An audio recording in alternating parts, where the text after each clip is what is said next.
Hello guys! Magandang hapon sa inyong lahat. I am Churgas Mablasagani Channel, a faith healer, also a tarot. So ngayong hapon na to, tignan natin ano kayong sabi ng ating mga gabay. So this is a monthly pasilip. Now, a monthly pasilip for the month of March 2026 for the sign of Libra. So Libra, welcome to my channel. Ano kayong messages, advices, ang spirit guides ang ating masasaga for today's video? Ganito kayang energy or kaganapan sa buhay ng mga Libra signs ang ating mga ginap. So guys, this reading is a general reading lamang, hindi lahat makaka-resonate. Kunin lamang po makaka-relate sa inyo and comment down below kung kaninong energy ang ating nasaga. Because don't forget to like and subscribe my channel. And hirap ko siya for more videos. Updates, maraming salamat po sa mga walang sawang pagsuporta sa aking channel, lalo-lalo na ang skip ng ads. Naway pagpalain kayo ng Diyos at may kapal. Siksik liglig umapaw ni biyayang manang balik sa inyo. So let's see guys, what is the messages, advices sa iyo ng ating spirit for the sign of Libra. So let's see and watch this. Ano kaya kaganapan sa buhay ng mga Libra signs ang ating mga gilap? Tuklasin at bulabugin natin. Angels from this good information pa. So there's a Knight of Pentacles. So there's something in security. So mas maging maingat ka. Napangalagaan mo, proteksyonan mo, ano man yung bagay na meron ka, plano, o proyekto, o pera. Ano man yung bagay na hawak-hawak mo, ano man yung bagay na gusto mong mangyari.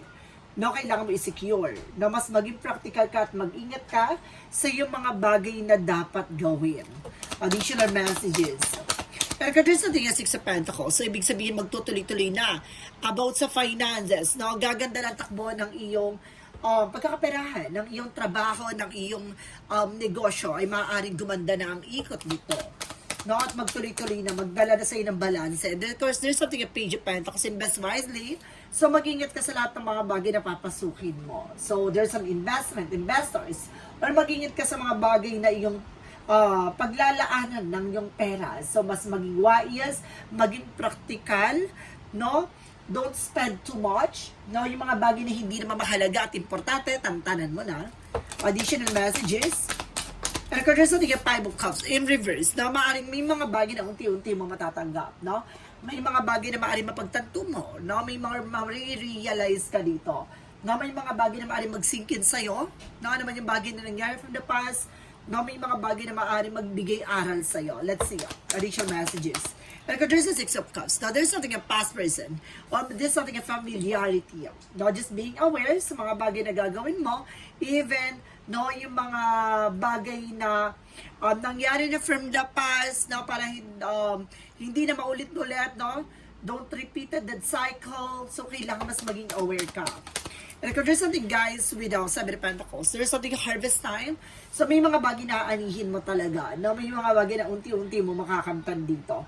At pinapakita dito guys na maaring magtutuloy-tuloy na talaga ang pasok na magandang kapalaran sa iyo. Kasi more on Pentacles guys. No? Sunod-sunod ang Pentacles na lumalabas sa iyong baraha. So ibig sabihin, ngayong buwan ng March, there's a possible na gumanda talaga ang pasok ng pera sa iyo. And because there's something a Three of Pentacles, even sa work, sa trabaho, negosyo, there's something a partnership, there's something in unity. Na maging secure ka na sa lahat ng bagay na gagawin mo, transactions man yan, so mas magiging maingat ka. So, lahat ng plano mo, isi-secure mo kasi hindi mo masasabi kung sino man yung mga naiingat behind your back. What is the Six of Pentacles? So, represent with a Nine of Pentacles. So, there's something potential for abundance. No, may potential ka para maging malago. At itong buwan ng March, ay maaaring ito yung buwan mo. No? At magiging maganda na ang daloy ng pera sa iyo. What is the Page of Pentacles? Represent with a Page of Swords. Something to get more information. Ito yung sinasabi ko. No, kung may mga bagay na papasukin ka, like investment, so mas maging mautak ka, mas maging maingat ka. No, getting to know each other or get more information about that. No, hindi bugso-bugso, padalos-dalos. Kailangan pag-isipan ng mabuti twasto. Pero kung there's something guys with a Ten of Cups, something happiness, no? May mga bagay na unti-unti mo na matatanggap, no? Even sa family, sa situations mo, na maaaring magbigay ng kaligayahan sa'yo. What is the Six of Cups? Now, there's something guys with a moon card. May mga bagay na ma-reveal. Na may mga bagay na matutuklasan mo about from this person. Kasi there's something a past person coming back. O may related about sa ex mo. Na may related dito na maaaring may mga bagay na maaaring magbigay kasagutan sa'yo sa maaaring nangyayari sa'yo sa kasalukuyan. Now, I feel something na mayroon ka nararanasan na delays and cancellation in every transactions not because of negative energy na maaaring na-attract mo. No, dahil dito sa isang tao na may bagay na nangyari from the past. So, let's see what is the Seven of Pentacles. There's a Five of Wands. So, meron talaga nagbibigay complication sa'yo. Ibig sabihin, humaharang-hubakad lang. The Five of Wands, something complication, competitors. Now, about sa Seven of Pentacles with a harvest time, ibig sabihin, hinaharangan niyang anihin mo. Hinaharangan niya magtuloy-tuloy yung pasok ng pera sa'yo. So, I feel something related to sa'yo. Kung hindi to ex mo, ex ng partner mo. Or it's either an ex-family, no? With a Knight of Pentacles and a Three of Pentacles. Represent with a Knight of Cups. So there's an offer, guys. Na may offer na paparating dito. There's a proposal for motions coming in. Na may mga bagay na maaaring magbukas sa eksena mo, nasa situations mo, maaaring mapopromote ka, meron ditong paglago. Because there's a Hermit card with the answer you didn't see here. So may mga bagay na maaaring magbigay liwanag, na magbibigay ng kasagutan sa mga bagay o katanungan dito. Additional messages. So, because there's nothing with the Queen of Swords. There's a clear the boundaries. Na may mga bagay na kailangan mo linisin. Na may mga bagay na kailangan mo tanggalin. Na mas maging mautak ka, mas maging aware ka sa lahat ng bagay na decision mo. Now, there's something and look at the bigger picture. At the same time, na lagi mo titignan yung positivities, no? Or possibilities. Na may mga bagay kasi na kailangan mo munang alamin o tuklasin bago ka magde-decide. So, kaya nasabi dito, na mas maging ingat ka sa mga papasukin mong eksena. And after this one, guys, with the King of Cups, there's a devoted, supportive person. Now, mayroon ditong very devoted, supportive naman sa'yo. Now, with your family. So, may mga bagay na maaaring bumuo sa eksena mo, unti-unti mo matatanggap, or maaaring matanggap mo na ang totoong kaligayahan. With the Sun card, the truth comes out. So, pinapakita talaga dito, ma-reveal, at malalaman mo ang kasagutan sa iyong mga katanungan na kung sino man yung mga taong itong sumasabay talagang hubakad lang sa iyong pag-unlad at paglago, ay may kaugnayan with the third party. So, meron talaga, no? Related with your friends, with your family, with your ex, no, with your ex-family. So, there's a possible na connected sa ito. Kung di ba ito katrabaho, ay maaaring malapit lang sa'yo. Additional messages. So, there's an Eight of Swords with the toxic and negativities around you. So, talaga napapalibutan ka ng toxic, guys. No, may toxic traits talaga dito na naaring na-attract mo that because of this negative energy with group of people. No, kung dito, toxic family to, I feel something. And if there's something guys, with the Seven of Wands, so something protection at pangalagaming growth man, even your territory. So, kailangan mas maging maingat ka, no? Mas maging sigurista ka or maging ano man yung bagay na ito, kailangan pag-ingatan mo. No? Ano man itong bagay na meron ka, mas maging maingat ka. So, let's see what is the additional messages.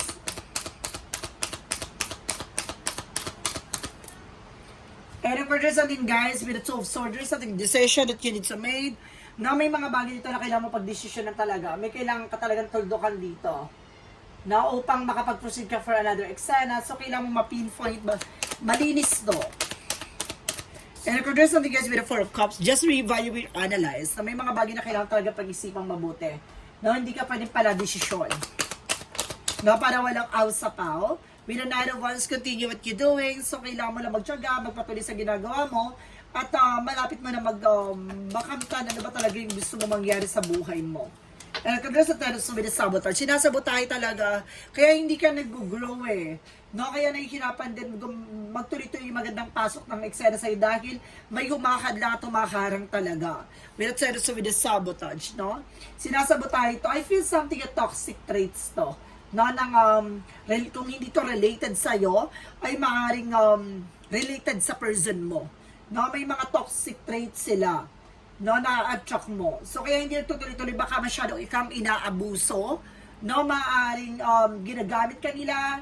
No, maaaring, kumbaga, masyadong yung obligation and responsibilities ay maaaring inaako mo na, gano'n. napakabigat, no? Dahil for negative traits, no? Negative traits, something in attitudes, no? Yung way, no? Na very negative talaga and toxic talaga. So, you need to let go, no? You need to getting away from that situation. Kailangan mo makalis dyan sa hindi maganda sitwasyon. No? Dahil hindi ka ulad talaga kung negatibo ang nasa surroundings mo. No? Mabigat, no? May mabigat na tao na kailangan mong alisin sa sitwasyon at buhay mo. Now, let's see what is additional messages. Now, pagdating naman tayo sa finances and career, love life at kalusugan.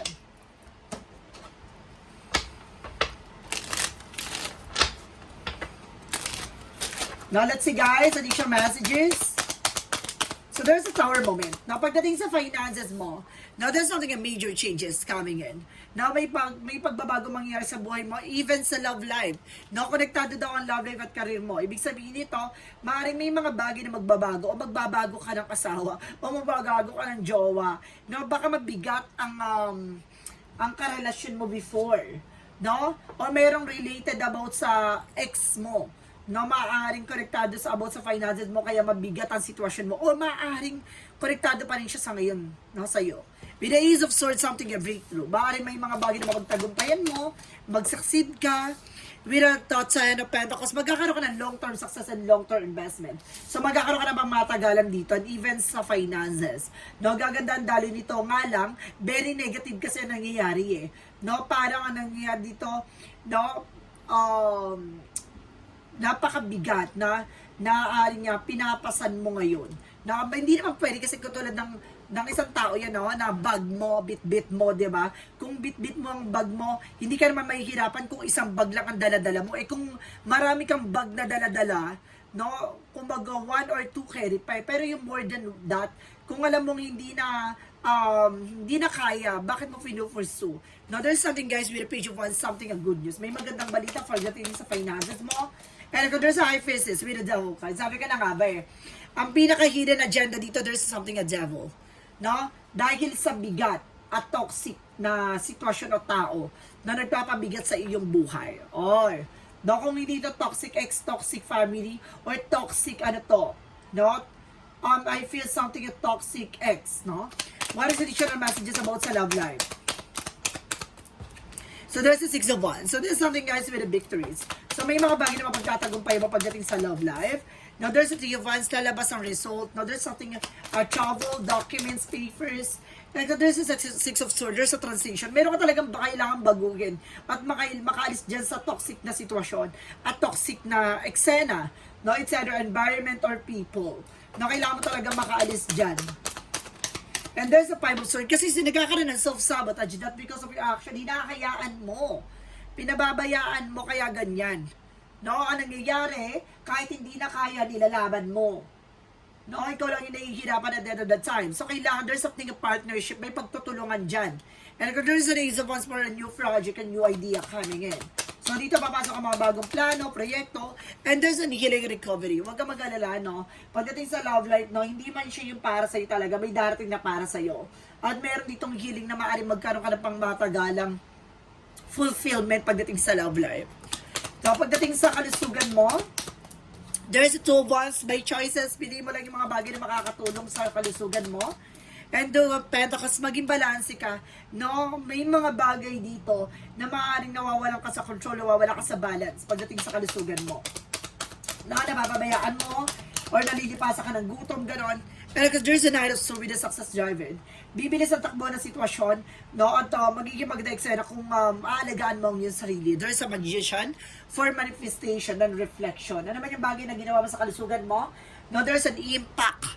Na may impact yan at mayroon niyang balik sa'yo. Kaya kailangan naligaan mo ang iyong kalusugan. There's something the world. No, talaga isa sa bagay na maaaring nagdadala ng negative sa buhay mo ay maaaring nasa mundong ginagalawan mo. Now, there's a 7 with a snake and there's a cheating lie on you. Even dito ay may kasinungalingan taglay. So, mag-ingat ka sa mga pinagkakatiwalaan mo. No, dahil maaaring pati sa kalusugan mo ay sinasabotahe ka na rin ito. Now, let's see what is additional messages tayo. With a magical fairy messages, advices, with and of course, angel spirit messages. So guys, talakayin natin na what is magical fairy messages, advices for you guys. With a magical fairy messages, So there's a pregnancy. So meron dito about sa pregnancy with your travel. So magkakaroon ng travel dito at the same time, there's something pregnancy. So maaaring meron dito magbubuntis, o maaaring magbuntis ka, o magbuntis yung person mo, o meron dito maaaring kumbaga magdala sa'yo ng blessing. No, there's a travel eh. So may upcoming trips, no, maaaring makilala mo siya with your travel, maaaring may mabuntis ka or something. So mag-ingat ka ha. Some of you, kung mayroon kang person na maaaring gala ng gala, no, may pupuntahan, no, ngayong buwan ng March, huwag mong payagan, baka makabuntis yan. And of course, there's something called Raven, no, may inaaswang. No, may aswang dito, guys. No, mag-ingat kayo. Maaaring yung, oh my God, bakit mo naisip ha? Bila ko naisip dito, maaaring yung partner mo may pag-aswang. Oh, charis. Oh, maaaring may related dito na about sa aswang. No, because there's something is with goddess. So, pinapakita dito, no, kumbaga there's something, connections. No, may mga bagay na maaaring magbigay ng connection. So, let's see what is the romance in your mystic love oracle deck. So, there's something, guys, with the unfinished business. Sabi ko na, di ba? Meron ditong hindi pa tapos na relasyon. No, unresolved. And there's a single parent. Na some of you, meron ditong single parent. No, maaaring you're also a single parent. Maaaring magkaroon ka ng reconciliation ng person mo. What is the magical, what is Archangel Michael messages? Archangel Michael messages, prayer will help you for your situation. No, ang pagdarasal daw ay makakatulong sa iyong sitwasyon. Keep praying, guys. No, manatiling manalig, manampalatay at magtiwala sa ating poong may kapal. What is the Jesus loving quote said? I am with you always, even at the end of the world. No, sinasabi dito ng ating Panginoon, no? Lagi daw nakagabay sa iyo ating Panginoon kahit na parang feeling mo na pinagbagsakan ka ng langit at lupa. No, ginagabayan ka nito. No, may mga toxic at negative na nangyari sa buhay mo. It's a way. No, parang pinapakita dito na after the darkness, there's a brightness sides, no, of your situation. No, hindi lahat ng bagay ay madilim na parte ng buhay mo ay parte ng paghihirap mo. So, yung kadiliman na parte na yan ay maaaring magsilbing liwanag diyan at the end of the time. So, may mga bagay na ipaparealize lang sa'yo, ipapaalala sa'yo bago ka ma-enlighten or maliwanagan. So, lahat na nangyayari sa'yo. So, magiging mas matatag ka, magiging mas malakas ka, at magiging mas maingat ka at matalino ka sa mga desisyon. So, guys, this is something a monthly pasilip. No? Monthly pasilip para sa ating mga kapatid na Libra for the month of March 2026 for the sign of Libra. So guys, maraming salamat for this wonderful reading. So once again, uulitin ko, once again, this reading is a general reading lamang. Hindi lahat makaka-resonate. Kunin lamang po makaka-relate sa inyo and comment down below kung kaninong energy ang ating nasagap. Don't forget to like and subscribe my channel and hit the bell for more videos update. Kasi maraming salamat po sa mga walang sawang pag-support sa aking channel. Lalo-lalo nang dirige-skip ng ads away, pagpalain kayo ng Diyos at may kapal-siksik digdig na gumama na biyayang manang balik sa inyo. Maraming salamat po. And see you in the next video. Bye-bye and babosh.